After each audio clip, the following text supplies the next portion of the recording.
Voiceover text for BUP stories. $1 million if you can heal these legs. Fair trade, huh?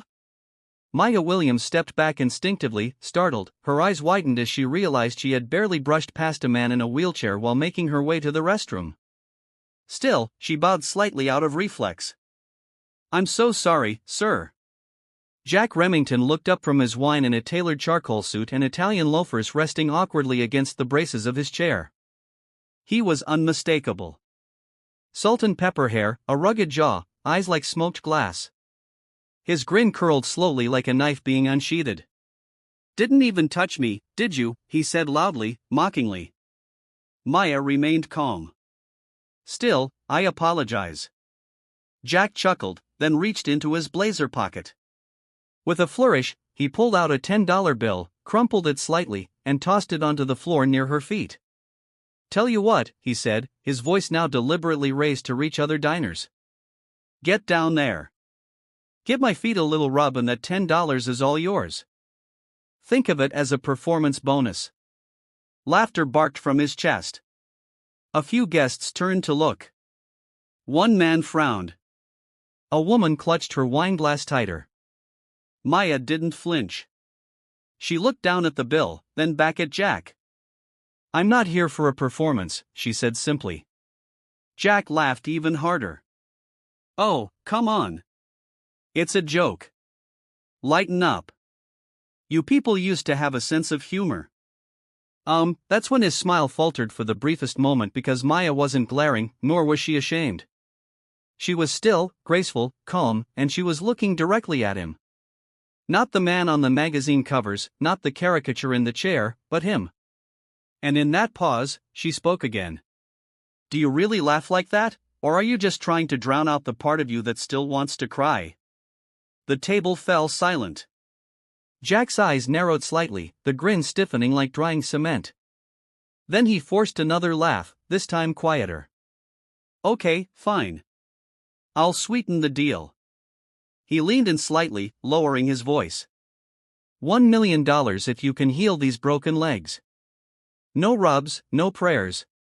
Just make me walk and the money's yours." Maya blinked. She recognized him now. Jack Remington, the tech mogul who'd vanished after a horse riding accident and a public divorce. Once a star, now a shadow, still sharp, still cruel, but crumbling quietly beneath the surface. She met his gaze for a beat longer, and in those eyes beneath the smug glint was pain. Real, heavy, buried pain. "I hope you enjoy your meal," Maya said. She stepped around the bill on the floor and walked calmly away. 2 days later, Mia stood before the heavy iron gate of Remington Estate. She hadn't requested the assignment. The agency had called last minute asking her to step in as a temporary caregiver. She almost declined until they said the name. Now, standing under the weeping willows outside his Georgian mansion, Mia took a slow breath and pressed the intercom. The gate clicked open. Inside the house was hushed and grand, full of marble, mahogany, and long shadows. She stepped lightly across the foyer toward the sunroom. He was there by the window in that same chair, staring out at a pond that shimmered under morning light. "You," Jack said when he saw her. His voice held surprise, maybe irritation, maybe something else. "You again." "I didn't expect to see you either," Maya replied. Jack chuckled bitterly. Fate's got a sick sense of humor. She offered a polite smile and walked toward the sideboard to place her bag. "Here to clean up my soul," he muttered. "I'm here to help however I can," she said gently. Jack gestured toward his legs, still offering that million. "It's real, you know, tax-free. You fix this, you're set for life." Maya paused, watching him carefully. "You think I'm joking," he added.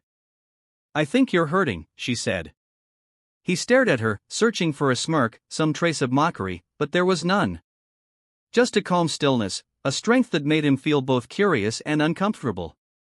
"What would you do if you walked again?" she asked softly. Jack scoffed. "Dance naked on my lawyer's desk. Fire half the board. Buy back my own company just to burn it.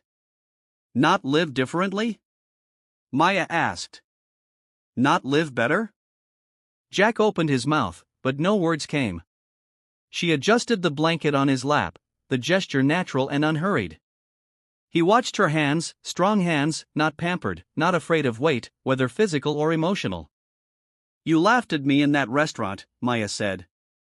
"You made me feel small in front of strangers." Jack flinched just slightly. "But what I remember more than your laugh," she continued, "was your eyes. You weren't laughing on the inside." Jack looked away, jaw tightening. She stepped back, giving him space. "I'm not here to judge, just to help." "I don't need your pity," he snapped. "It's not pity," she replied. "It's something you may have forgotten. Dignity." Jack stared at her for a long time. Something in him shifted barely, but enough to notice. The challenge remained, but the cruelty dimmed. "Fine," he muttered. "Let's see what you can do." Maya nodded once and moved toward the kitchen. Behind her, Jack sat in silence. He didn't laugh again that morning. Not once. Maya moved through the Remington estate with practiced ease. The kitchen, with its granite countertops and chrome fixtures, gleamed under natural light. She moved with quiet precision, boiling water for tea, arranging a plate of toast and poached eggs, preparing Jack's medication on a small ceramic tray. Every movement was respectful, careful. It was how she treated every client, no matter how cruel or kind. From the sunroom, Jack could hear her humming softly. It was the same tune she had hummed the day before, gentle without lyrics, as if plucked from memory rather than intention. He didn't recognize the melody, but something about it made his chest tighten. He hated that. He sat motionless, staring out the window at the pond. The geese were back, waddling along the edge, flapping lazily. His legs, stiff and cold, felt like they belonged to another man. He hadn't attempted to move them in months. Not since the last therapist gave up. They were appendages of failure. Now reminders that some falls you don't get up from. Maya entered quietly, placing the tray on the side table. "Tea, 2 sugars, no lemon," she said gently. Jack nodded without looking. She turned to go but paused at the doorway. "Would you like to eat here or in the dining room?" "Here's fine," he said, his voice low, absent. She nodded and stepped out. Jack watched the steam curl from the tea, rising like smoke from a fire long extinguished. He reached for the cup, his fingers shaky. It wasn't the tea he wanted. It was control. But his hand knocked the cup slightly, sending it wobbling, a bit of tea spilling onto the saucer. He cursed under his breath. Maya returned almost instantly, having heard the clatter. "Let me help," she said. "No," he snapped. "I can do it." Maya didn't move. She just stood nearby, still, patient. Jack steadied the cup, forced it to his lips, and drank. The heat burned his tongue, but he didn't wince. It was a small pain, manageable, honest. Maya didn't say anything. She just waited. Finally, Jack set the cup down and looked at her. "What is it about you?" he asked. Mia raised an eyebrow. "Sir, you walk around here like you own the place, but not in a cocky way, like you're grounded, like nothing can touch you." "I've been touched by more than enough," she said simply. Jack was silent for a long moment. "You know, I've had dozens of nurses, assistants, aides. All of them treated me like porcelain or poison. But you're not afraid of me." "I'm not here to be afraid," she replied. "I'm here to see the man behind the noise." He looked away. "There's not much left behind the noise." "I don't believe that." Jack scoffed. "You think you can fix what the best doctors couldn't? I think healing doesn't always start with doctors." He turned back sharply. "So, you do think you can heal me?" "I think I can help you try," she said. Jack's eyes narrowed. "That sounds dangerously like hope." Maya smiled faintly. "Hope isn't dangerous. It's forgotten, that's all."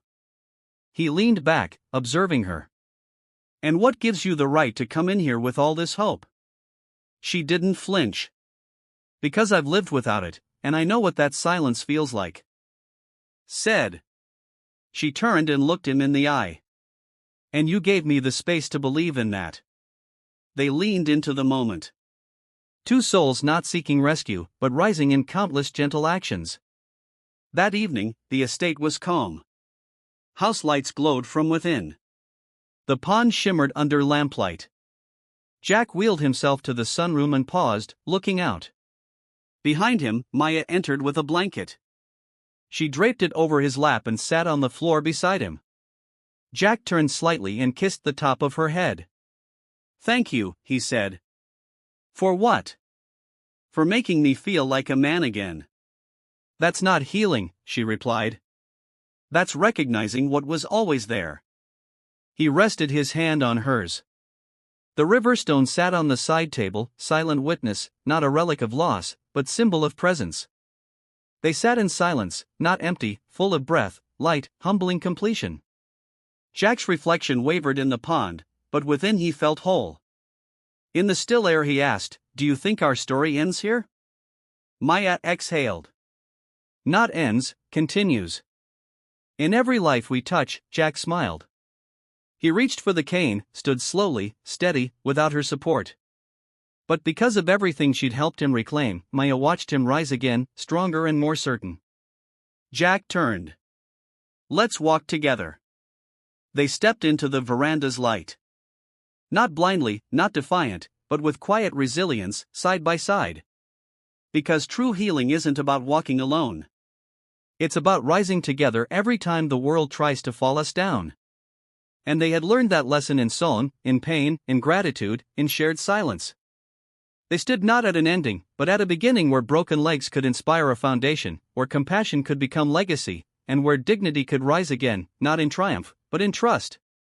They walked forward step by trusting step.